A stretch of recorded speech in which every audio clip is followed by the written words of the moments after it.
What is up? What is the deal, baby? It's your boy DP, man, Mr. Juice Up himself. Today we're gonna get into fatal attractions. I see that's one of the ones that y'all actually be showing love to. My fatal attraction episodes, and it's actually one of my favorite things to react to. So we ain't gonna take too long. We're gonna get into this one. It's called Riverside. I'm not sure what's about to happen in this one. We just know it's gonna be a fatal attraction, so something toxic is about to happen, man. But before we get into this, be sure to hit that subscribe button, man. Hit that like, hit that share. I know the algorithm, sometimes my stuff don't be popping up on y'all's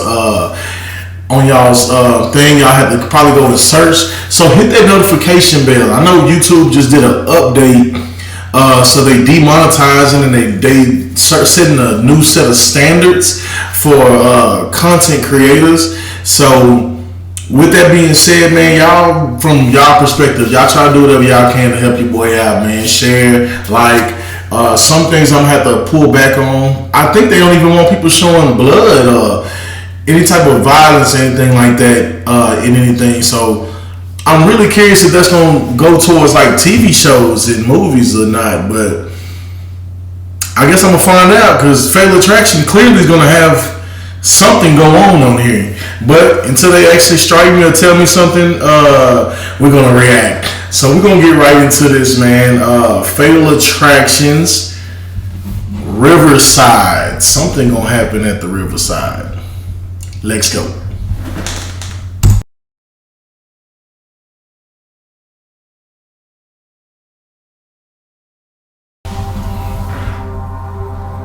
Riverside, California is a peaceful town full of sunshine and orange groves.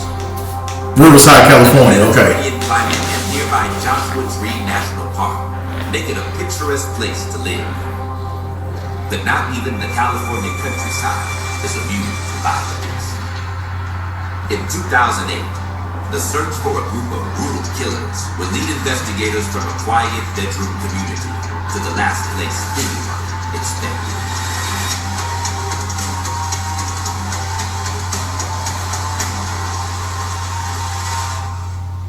Sins of the City. 50 miles. Before they get right into this, man, it said Sins of the City, Riverside, California, and this looks very California-ish. But I was gonna say, is there a part of California that is not? Well, I know it is, but most of the time when you hear about California, it's either a gang culture or some type of violent something going on. Like, I don't know, too many times I hear California and it's just like, oh, because this is beautiful. Maybe San Francisco, but maybe I just need to get more educated on that. We'll get back to it. By the Native Americans in the 1700s. Of course. Riverside became a colony of the United States in 1870. On October 15, 2008, that peace was shattered. While most of the city gets ready for work, the Riverside County Sheriff's Office is suddenly bombarded with 911 calls. They're all concerning one young couple, Jan and Kiana Pietri. Even though I know we got a call early. that beach looked nice. The person asked, where was Kiana? Had you seen Kiana? I was like, no, she should be at work. And her secretary said, no, she wasn't there. I said, well, let me call Jan's phone. Well, when we couldn't reach Yannick's phone either, I had a really weird feeling in the pit of my stomach. Jan is a sergeant in the Marines, and Kiana works at an infant care center. Neither one of them is known to miss work.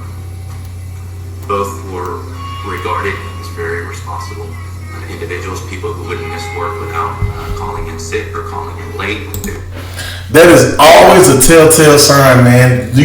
That's one thing about being responsible or just reliable in general. Like, you don't really miss work. Like, people normally know when something's going on immediately. But let's see how long it take them to actually find whatever happened. I hope these people ain't did nothing to each other, man.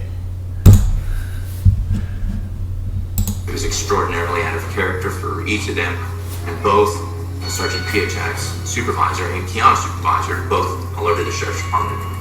Are they asked to do what's considered a welfare check of the residents to make sure that they were okay?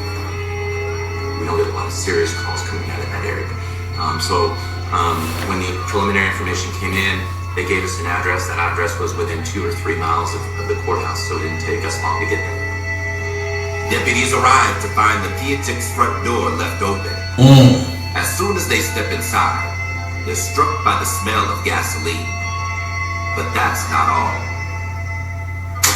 As you walk down the entryway area, it opens up into kind of a great room with a large kitchen off to the right, and then the living room area off to the left with the couches, and lying by the couches were Kiana Piaczak. They got executed. Both of them had duct tape wrapped around their eyes. Both had their ankles and wrists taped together. There was apparent blood coming from their head. It was obvious when you walked up to the body where they had been shot. Damn. They were killed. Yeah, executed. Execution style. Both of them were shot in the back of their heads multiple times. Golly. As an investigator, when you're coming onto a crime scene, you literally have laser focus. You're paying attention to anything and everything. Everything is important. Nothing is too small when it comes down to evidence. Sometimes you work an investigation, you may not get all the details of the crime. But in this situation, you know exactly what happened. From growing up, I never actually wanted to be a detective because I never wanted to walk into a scene like this. I think that's one of the most traumatizing things you could do.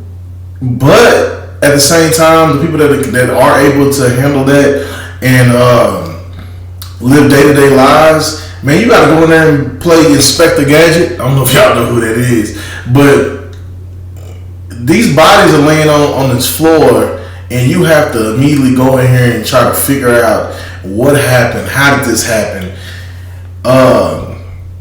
and how brutally it happened. Like, how many of y'all ever wanted to like be a detective, but you end up choosing a different scenario, a different pathway in life? Leave that in the comments. I don't know how many of my people that are watching me right now wanted to actually be a cop or be a detective, but their community that whatever kind of chased them away from that. This is a cold-blooded murder. In 2005, he was deployed to Iraq. But shortly before he left, Jan met the young woman who would become his wife. Kiana was at San Diego, and her best friend gave a party for some Marines that were going to Iraq. And Kiana, typical Kiana, she was in the back room studying. Kiana was best friends with our friend's girlfriend. Yannick, made up his mind that he wanted to date her and get to know her better. I don't think she wanted to date Marines, but he was persistent, and I think kind of got her number and got to talk to her. But Jan would have to wait until his tour of duty was over to pick up where he'd left off. Hey, what kind of gun is that? The guys street sleep. The home party, and finally she gave him the time of day. Jan had a lot of personality, a lot of great sense of humor, tried to make everything fun and enjoyable. Really liked to enjoy life, but was also a really hard worker. Once she saw who he really was as a person, I think that she fell in love with him equally as he fell in love with her. That's normally what it takes. She brought him home and she said, "I think this is the one." I said, "Are you sure?" She says, "Yeah, Daddy. I think he's the one I'm going to marry." I said, "Okay, well, if he's good enough for you, then he's good enough for me." I'm trying not to pause it too much, y'all, but that's like one of the most devastating situations to have a little girl, your daughter, even like the ones as a father you give her to another man, and he's in custody and he's their protection now, and she ends up dying or end up being hurt in any situation. That's got to be one of the worst feelings. That's the feeling I would hope, I pray I would never, ever have to experience. In the summer of 2008, the couple got married. She planned everything. She picked the colors. Her and Yana did everything on her own. That's what made it special. This was in a wine vineyard on a beautiful, perfect San Diego day with Marines and dress blues and his beautiful wife and all her bridesmaids. I can remember all the bridesmaids wearing Converse. That's what Kiana wanted. She had white Converse on. It was just awesome to be there and to witness the wedding and to witness the union. And everybody just seemed to be so happy. After the wedding, Jan and Kiana moved into their first home in Winchester, a mostly working class community just south of Riverside. 2 stories, backyard, remodeled kitchen. Not a lot of enlisted Marines, get into a house that beautiful. Perfect neighborhood, more or less, for a newlywed couple to begin, their new lives together. But the newlyweds would never even get the chance to finish unpacking. Dang. We were just celebrating their wedding and now they're dead. I couldn't process it. Who would harm them? Why?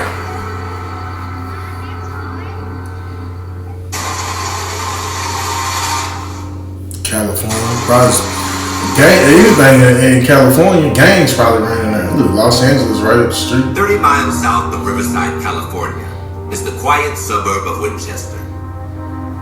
The area where Jan and Piaczek had bought a home was actually in Riverside County, in an area considered Winchester or French Valley. It was just to the north of the city of Temecula, which is a highly populated residential and commercial city. Winchester was a mostly rural area until a construction boom during the early 2000s. The affordable housing was attractive to military families stationed at nearby Camp Pendleton. Among them were Jan and Kiana Piaczek. Kiana worked in Paris, and Yana was... Man, how they get the drop on the military? Dude? So that area was in between both of their jobs. They knew what they wanted right away. That was to be married, that was to buy their home, and that was to build a family together. But now, the couple have become the victims of a horrific double homicide, and investigators are determined to find out why. Man, people are so violent. Right away, you can see that there's shoe impressions on the tile floor. Oh, you can smell wow. gasoline in the house.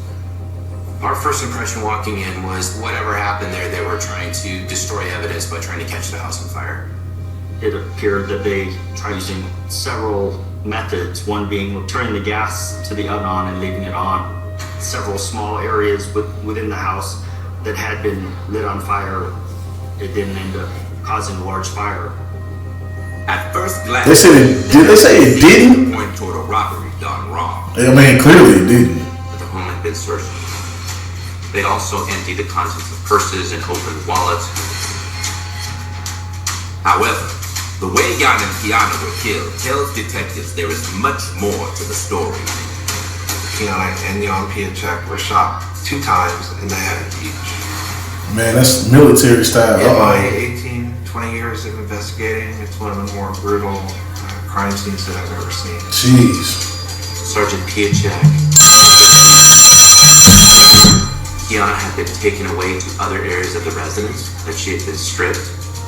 There was evidence at the scene that indicated that Kiana was sexually assaulted. Yeah, so that's the more horrible part about being a woman. There was they end up a raping her. long period of physical, mental, emotional, and sexual torture that took place. One person's not going to do that. So Somebody's from the sick. beginning, we knew that it was going to be more than at least one person involved. With this Sick. particular killing, because of the level of the brutality that was involved, it was a key indicator to the police that this was a personal attack. As you continue through the house, there's spray paint where somebody wrote the N-word lover and silver spray paint on it. Wow. It was in big letters, on the mirror. It was big letters on the wall. It was obvious. They wrote nigger lover? But there one Dang. area to see that. To investigators, this suddenly looks more like a hate crime. That's exactly what it was. It's But possible y'all at ranked that it though. point that we could be looking at a racial issue. Maybe there's people that have a problem with the fact that a white man is married to a black female. That's The cool. first thing we gotta do is talk to their family members. They ask, you know, did they have enemies? Did they have anybody that, you know, that were mad at them? And you know, I couldn't, you know, point the finger at anybody. There was not one name on a list. We could tell a grudge, an old boyfriend, a girlfriend, nobody. But Kiana's mother does remember one thing that catches investigators' attention. I talked to her the night before. I could do it every night. She called to say goodnight. And I could hear her, you know, on speakerphone. She was walking around, putting the alarm on the house. So it's like, how'd they get in the house? How'd they get in without the alarm going off? There was no damage to the front door or the lock, anything suggesting any type of forced entry. It was apparent that whoever entered the residence had gained access by being let into the residence. Was it possible Jan and Kiana knew their killers? Yeah, I'm about to say. They said the person that gained access to the residence, they knew him, or they was already they didn't have to break in. I really didn't hear that part. I kind of want to rewind it, but we're gonna go with they knew their killers. The alarm had been turned off, so it would indicate to us that at least the victims had some familiarity with who came to the door. Okay, so they knew him. So many questions. Who would hate somebody so much that you would break in their house in the middle of the night and murder them? Multiple footprints throughout the house. That was an indicator that they were looking for more than one suspect. There were 3 distinct shoe tread patterns that our forensic tech used latent print powder, the way they would recover fingerprints. We took those shoe tread patterns, went to a shoe store in the mall. The employee there described one as being consistent with the Nike Air Force One, another pattern being consistent with the Nike LeBron 4. Hey, them $59.99 shoes is kind of fire. We knew that if we found somebody and we were looking at the soles of their shoes, we would have a pretty good idea if they had been there or not. But first, they would need suspects to compare the prints to. And so far, the police don't have it. Alright, I'm sorry. I do not mean to keep pausing it, but it's so much to unpack in what they're saying. But why do people to this day feel like they can get away with so many different type of crimes? When I'm listening to how they're picking up evidence, they'll get the sole of your shoe, go match it to these type of shoes, and all this, basically, just to figure out who you are. They can sum all this up and pick out an individual who has acquaintance to them, who wears this size shoe, and they get all that. Why do people think they can get away with crimes in general? Because, man, some of this stuff is like, this ain't the old days where they didn't have the technology. The technology these days is off the charts. You're not getting away. Any leads? The first couple of days in any investigation are crucial. But if you don't have any suspects, it can almost lead into you running into a brick wall. It was frustrating. It was like every day after the initial incident, the case gets colder and you seem further away from solving it. There was no focus on a person of interest or even a group of interest at that point. Even the evidence that's These types of words to throw law enforcement off if you're going to actually burn the entire house down to destroy all evidence. It could be that these things are written on the wall simply to misdirect investigators. That is a possibility. It was race-related. We were pretty sure fairly quickly that was just a red herring to throw us off. Based off of that, my partner and I were pretty confident in saying that this wasn't a racially motivated crime. It's beginning to look like investigators may never find the killers. But then, they finally get the break they've been looking for. What The happened? real first lead that we got was when Riverside Sheriff's Department was able to find out that Kiana's ATM card was used right outside the back. Yep, they always make that mistake. After the murders occur, her bank card is used at a Washington Mutual bank branch in Fallbrook, California. That $400 is taken out of her account. Through that, we're also able to find that those ATM machines have cameras on them.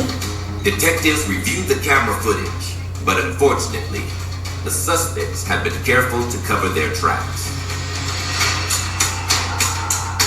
Well, they knew. Used the ATM card at that location were sophisticated enough to cover their faces completely with bandanas. Blue bandanas were used to mask that subject's face, and the subject was wearing Mechanics brand black gloves with the white letters on it. So you could see those two things that stood out to us. Police may not be able to identify the killers yet, but at least now they know where they went. Not to be funny, you can also see what color they are. Proximity to Camp Pendleton. Our victim, Jan, worked at Camp Pendleton. There were some theories of the possibility that the suspects responsible for this were also in the military. I'm gonna pause real quick, y'all. I'll be right back. Alright, my bad. We back. We was at 22 minutes on the recording. And let's go. All arrows really pointing to Camp Pendleton.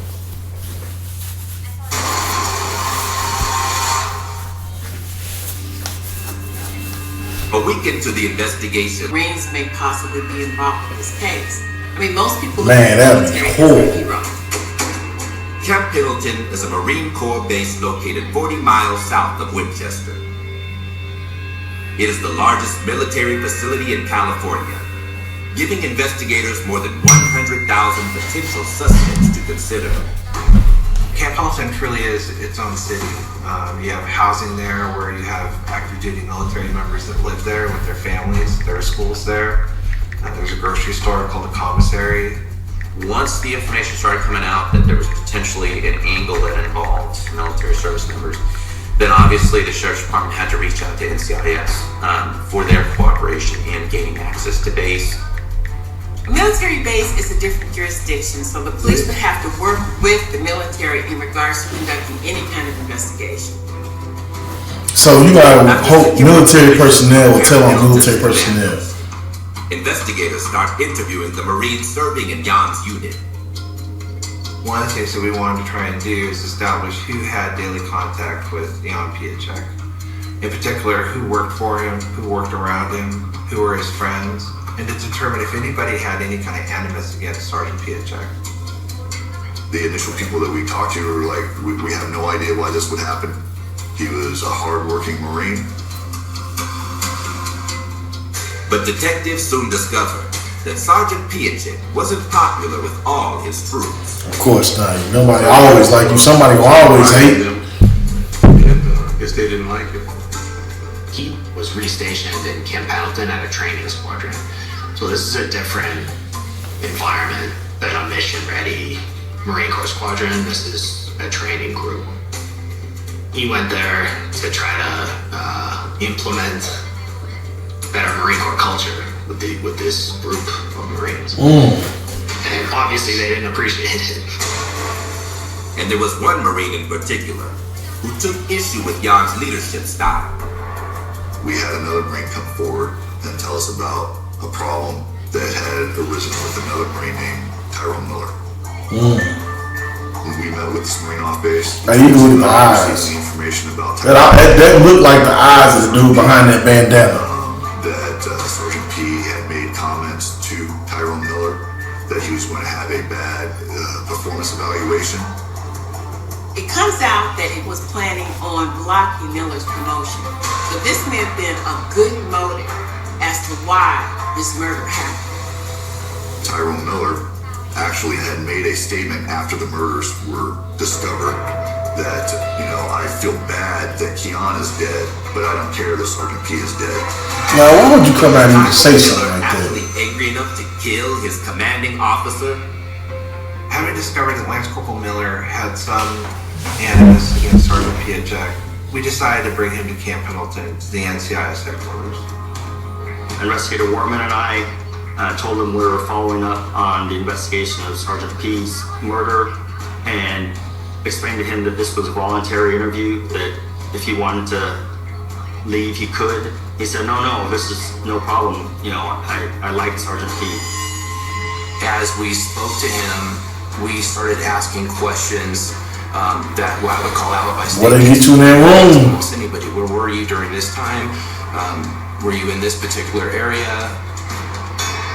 We asked him basically in the manner of, we don't have your cell phone records now, but if we obtain them, would there be any reason your phone records would show you in the area of the victims the night of the murder? And he said they shouldn't. That stood out to us. That's why I say technology crazy. A strong denial. Their suspicions are raised even further when Tyrone describes what he was wearing on the night of the murder. He very simply could have just said, I wear casual clothes, but he instead decided to say, well, he wears his Air Force Ones. The same tread pattern as those that were found at the crime scene. When we both left that interview, I think we both believed that he was somehow involved.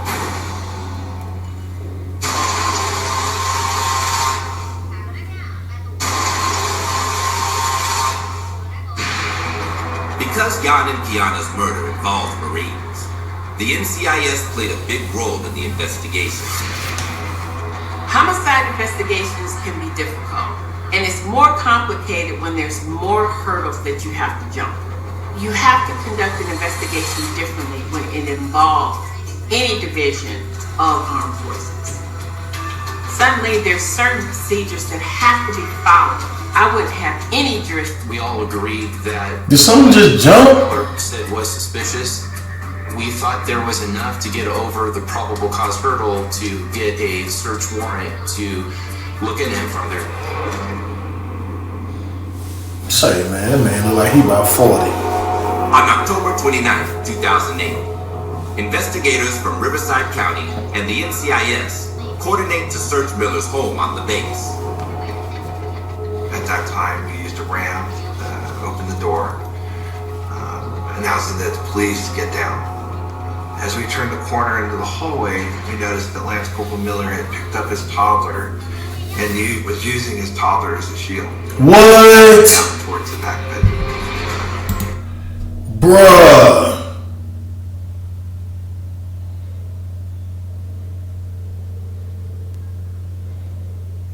Bro.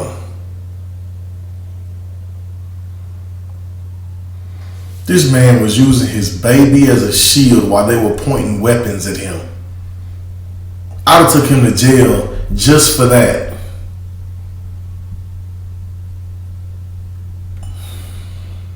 I'm speechless on that one. In all my time as a special agent, I've never ever heard or seen a suspect pick up his child and use it as a shield. This was despicable. Oh my gosh. We made the arrest. While NCIS agents detain Miller, investigators begin collecting evidence. Inside that house, the investigators found Sergeant Piatek's home address scribbled on a piece of paper that was concealed inside a couch. A cache of firearms, some of which were stolen. Kiana's ATM card was right out in the open. I think it was on top of a dresser drawer. He wasn't even trying to hide. Both of them were there. There was also a backpack.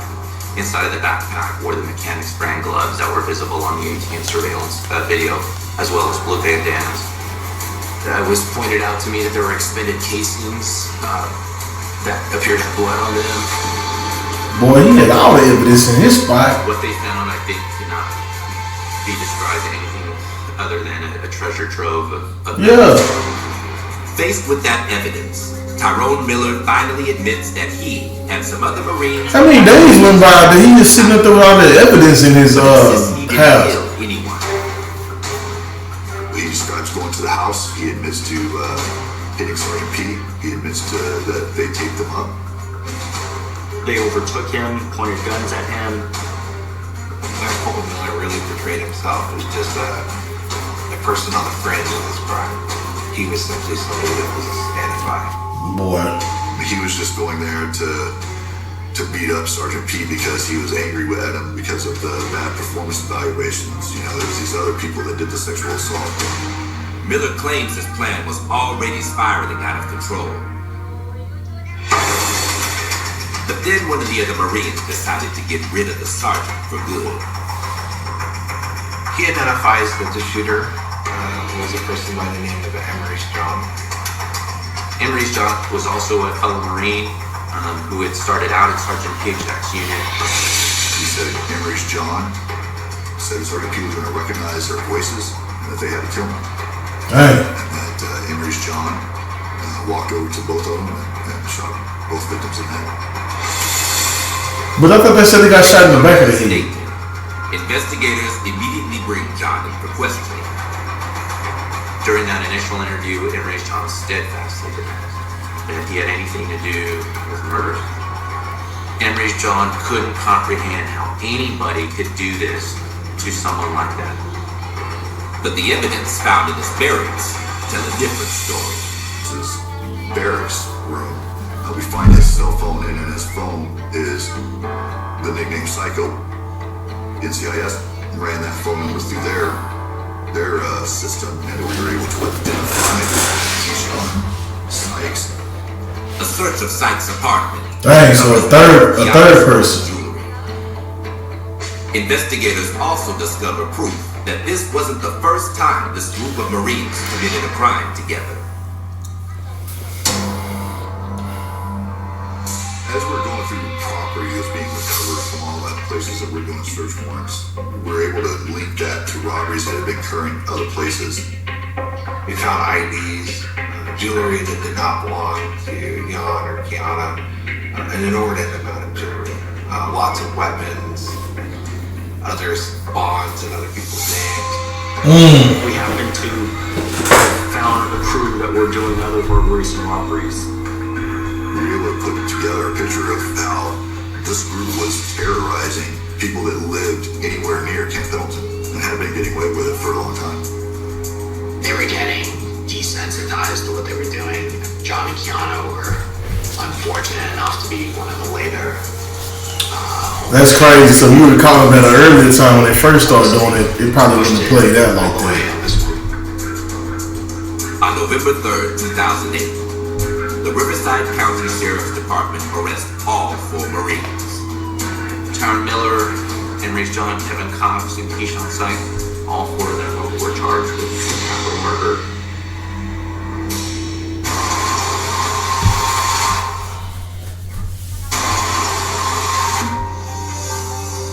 They wore the uniform, but they weren't Marines. They were armed robbers, and that's all they looked like. They wore the uniforms, but they weren't Marines. They were armed On August robbers. 12, 2009, a Riverside County judge orders the 4 defendants to be tried for murder. Tyrone Miller, Emery John, Kevin Cox, and Keyshawn Sykes all entered not guilty pleas. That places a burden on the prosecution team to prove the charges that we've alleged against them.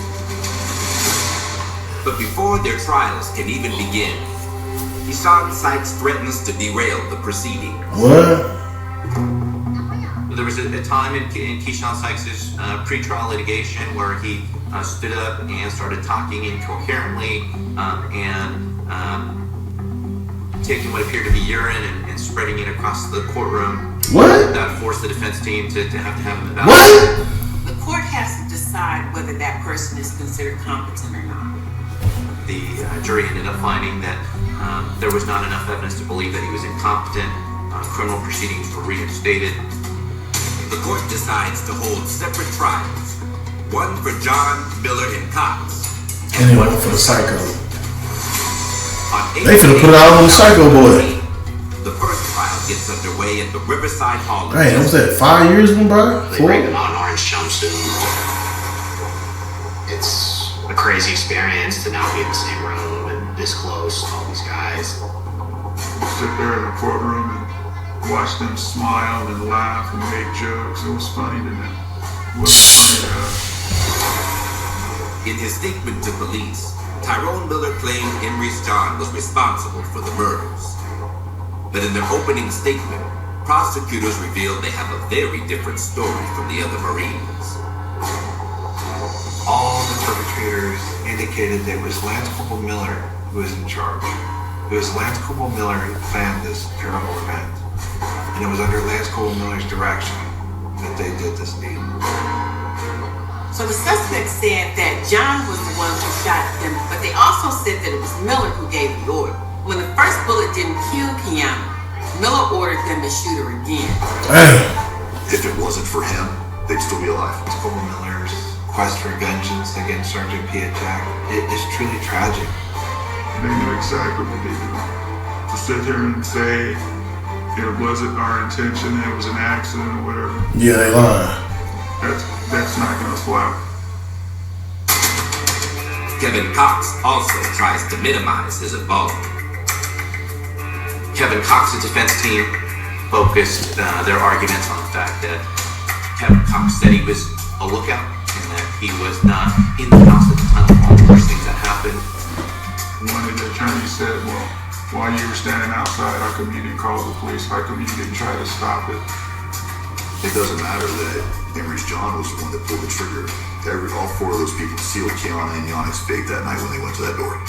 They didn't try to talk anybody out of going to that house. They did everything to further the crime and nothing to prevent it. They were trained, and they used that training to kill my children. Dang, man. Assassinated. Deliberated for several days. For nothing. Because you felt slighted? Ultimately, the trial led to guilty verdicts for all four. Good. Tyrone Miller was also convicted of sexual assault. He was the one The raping her. jury evaluating Miller's DNA. punishment and Henry John's punishment decided that they were both deserving of the ultimate punishment, Death penalty. sentence of death. Kevin Cox's jury ended up deciding that life without parole was a more fitting punishment. A year later, Deshaun Sight stands trial. He is also found guilty and sentenced to death.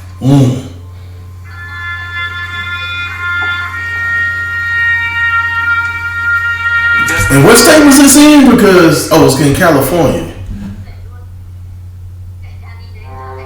Savannah, Georgia is known around the world for its southern charm and hospitality. What is it? Tradition is important here, and the black community. I think that's going into a whole different one. So they must have combined the two in one. So we're going to stop that right there. At the end,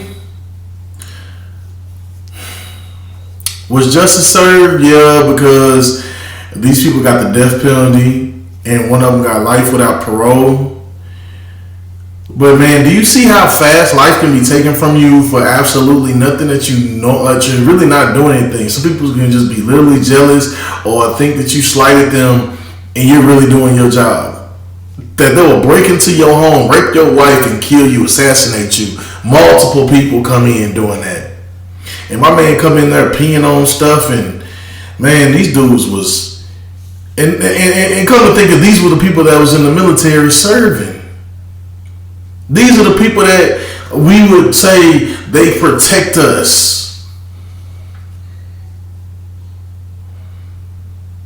Man, people are humans no matter their jobs. And humans are flawed, man. That's why you're supposed to, and I'm not trying to preach to y'all like that, but that's why I put my faith in Jesus Christ, and I don't put it in no human being, no matter their job title, not a judge, not a military, like none of that. And my people served. But humans are humans, and they can be cops, they can be military, they can be what you would think was a hero and really be a villain.